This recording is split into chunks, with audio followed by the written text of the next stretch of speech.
Welcome back. If you're joining us right now, we are beginning our second conversation talking all about the Belize Sustainable Ocean Plan process.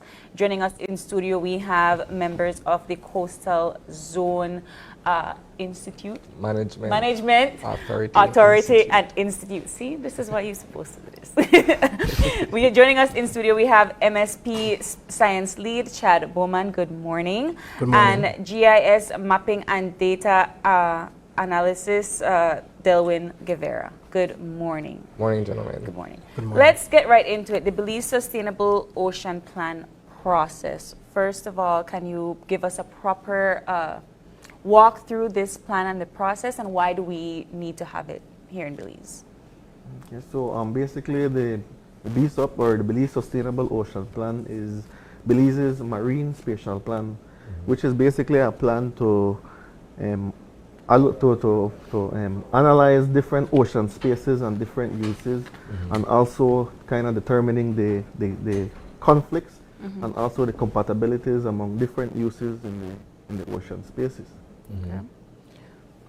What are we looking at in terms of the breadth of our ocean space and how a plan like this is implemented? So it's like an issue perhaps of scale, right? You're looking at an entire space, and then you have a map or a plan that speaks to specific parts of that space. Talk to us about that. As it relates to the scope of the Belize Sustainable Ocean Plan, as Mr. Guevara mentioned, which pretty much provides a scope for analyzing and allocating use spaces when it comes to human activities. It covers the internal waters, the territorial sea, and the exclusive economic zone.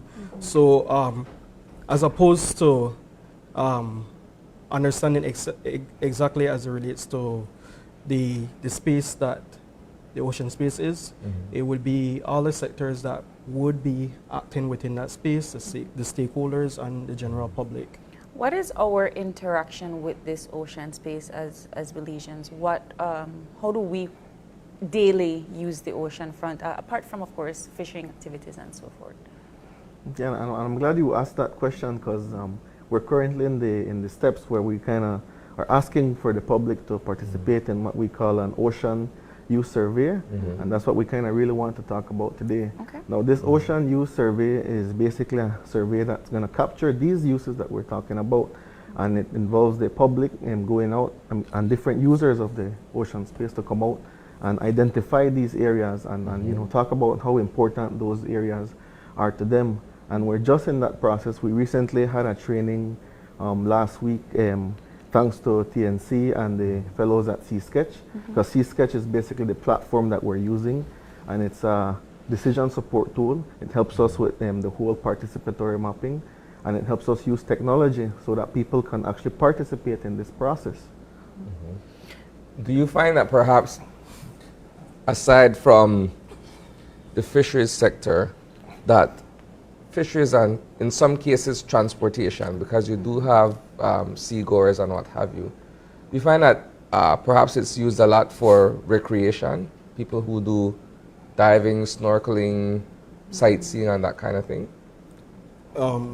As it relates to the use of the space entirely, rightfully you have those I would say traditional sectors that uses the space, you know, fisheries, tourism, maritime, and so forth. However, there are some nascent uses that haven't been really understood. Yeah. And especially like when it comes to the ocean use survey, we plan to determine those nascent uses as it relates to the ocean spaces. The 7 sectors that we are trying to analyze as it relates to the Belize Sustainable Ocean Plan extends also into things like energy, finance and investment, and also something as relates to, I think, I can't remember off the top of my head, but we have about 7 sectors that would be identified within the Belize Sustainable Ocean Plan that frames all the uses and the interaction within the Belize ocean space. How does this plan benefit layman general public? Well, this plan basically helps to designate this space and reduce as much conflict as possible. And again, the whole objective of our MSP is to basically allocate this space to meet our country's economic and social objectives. I mean, I'm not I go swimming at the sea every now and again, right? So I might not necessarily know a certain interaction of fishes within a particular space, or where the deep end is, or where the shallow end is. Are all of these kinds of informations allocated in this particular plan for me to learn as a person that would enjoy the average swimming? Yes, I would say you're also an ocean user. You also use it. You know, you swim. But there's multiple uses as well, you know, like something that we don't really think of, like for example, the islands. How do they get all their products? You know, it has to be shipped through something, again, that's using the ocean space, you know. Another use is, we mentioned commonly fishing, we have tourism, and we recently have, I think, yacht tourism, which is coming up. So, you know, there's multiple uses out there. Some that are quite unique. There's even some emerging that we're trying to identify in the This is the first time you're implementing this particular process? Yes. Okay. Okay, so that leads up to my follow-up question. So you have a marine spatial plan. You've done all the work to put this together, right? Who all gets a hold of it, and how is it implemented? I'm looking at like Port Authority, I'm looking at all of these other agencies perhaps that at some point would come into contact with the spatial plan. Can you guys explain that for us? Well, as it relates to the governance framework for the Marine Spatial Plan development, it is an entirely participatory process. So not only the government agencies, the NGOs, but the general public should have a say in providing their insights, their expertise, and even their preferences as it relates to the development of the Belize Sustainable Ocean Plan. So it is all Belizeans, to say the least, and that's within the vision of the Belize Sustainable Ocean Plan. All Belizeans should benefit from the development and the implementation of this plan. The survey that you had previously mentioned, have you already begun to utilize it, or how can persons get a hold of it? Well, we just did training with different partners, you know, such as Fragments of Hope, you know, different NGOs across Belize that are found within different coastal communities, so that we can kind of get that buy-in from that community as well. We're about to speak to community leaders. You know, we intend to implement the survey from December through February. So we have about 26 communities we want to target, and 7 sectors. So it's a lot of work, a lot of question, a lot of designing, a lot of logistics involved in this. Have you? This is not a one-time plan. I imagine that you will be conducting this particular survey throughout the years. Does the process take into consideration climate change and how that affects the ocean floor, and of course the persons that utilize the space?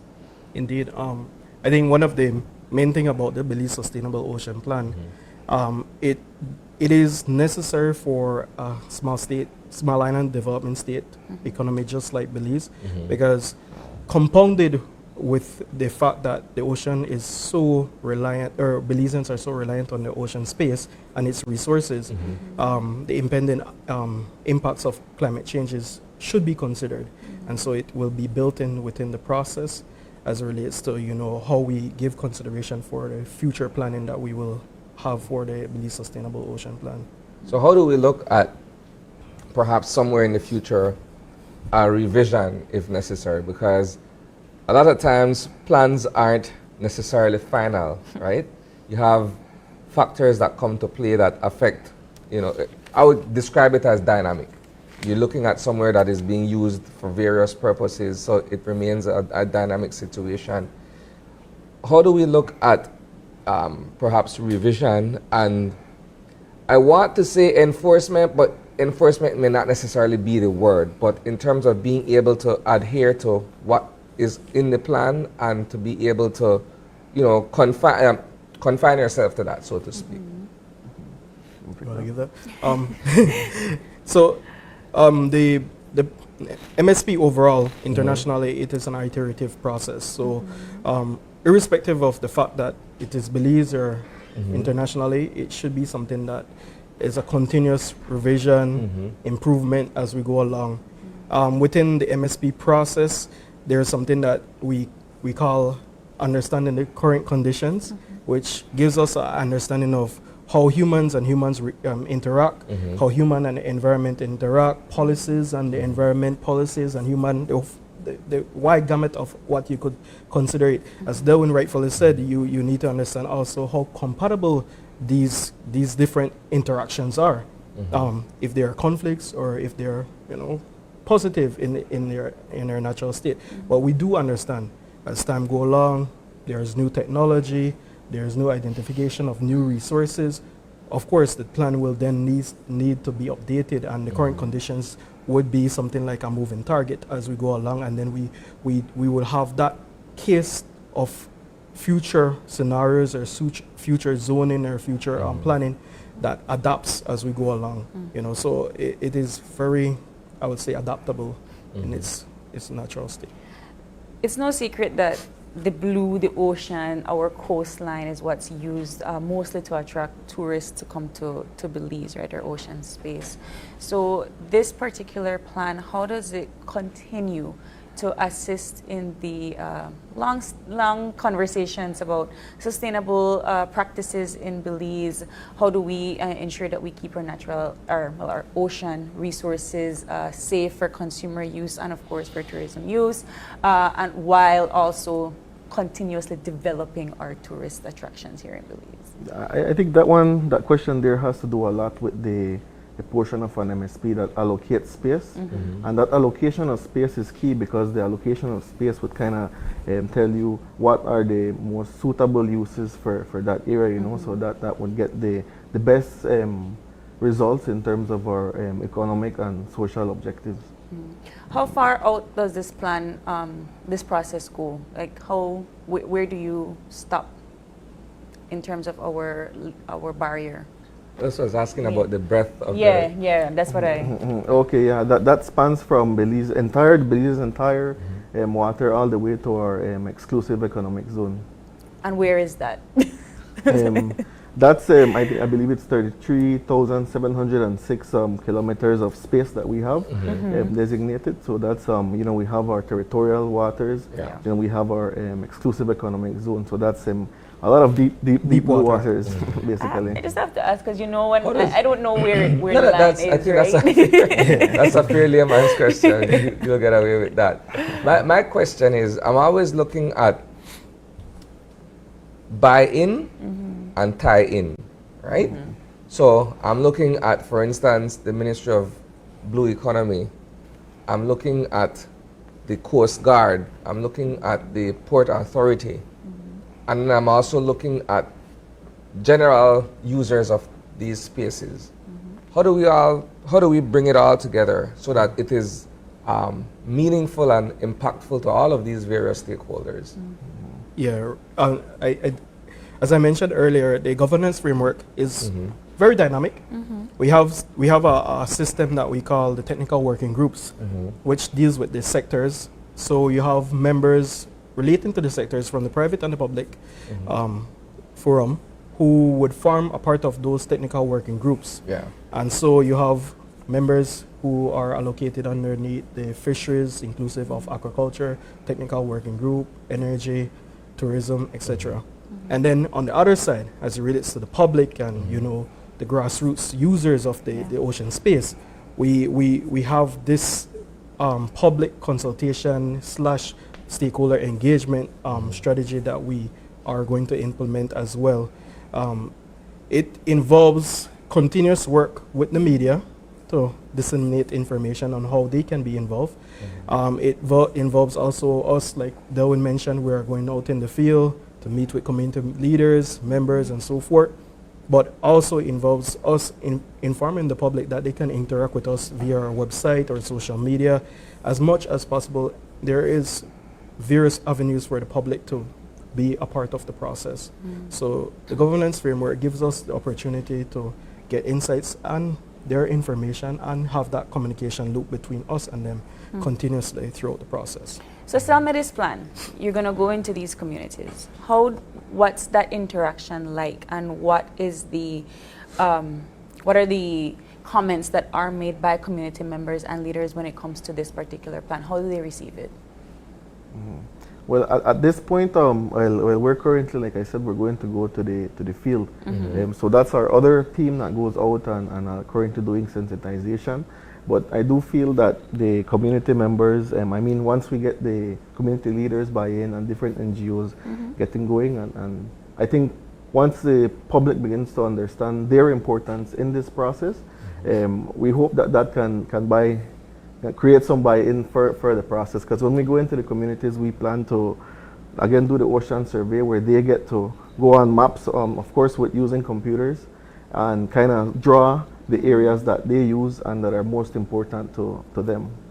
And that's where the participation of the public is very, very important in this process. And how do these communities know that you're coming? We try to announce it to the community leaders. We try to go on the media, make radio announcements. So we try to engage the public through these different means. So the survey will take place from December to February. Is it found online? Yeah, Ground to cover indeed. so a person who is comfortable with completing the survey can do it online. There will be a link that will be shared with the public. Also, we're planning to do face-to-face. So we're going out into the public and conducting the survey with them. Okay. Also, we plan to do group sessions where approximately 6 to 10 persons can form a group, and we do a workshop session with them, whereby, you know, like the tour guide companies, they don't want to answer individually or something like that, so they want to provide a collective response. So there's different avenues in which the public can contribute to the Ocean View survey. I think Darwin touched on it a bit, but the survey is, I would say, very easy to complete. It essentially asks some basic demographic questions, you know, what's your name, your age, gender, those sort of things.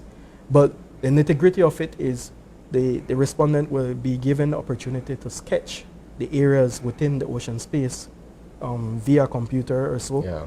And they would then give us how they value the space, information on how they value the space. So it is a very quick survey. It is very important for them to identify and value them space so that we could have their information being represented within the planning process. So we look forward to engaging our stakeholders as we go through the process. Wonderful. Well, thank you so much, gentlemen, for coming in. Any final words for our viewers this morning? Yeah, I would say, you know, I do encourage the public to participate in our Ocean Youth Survey. Also to the community leaders, we're trying to get in contact. Next week we're going to go to Corozal and to visit Shonosh, Sarteneja, Corozal, and so forth. So look out for that. And yeah, I don't know if you have any last words.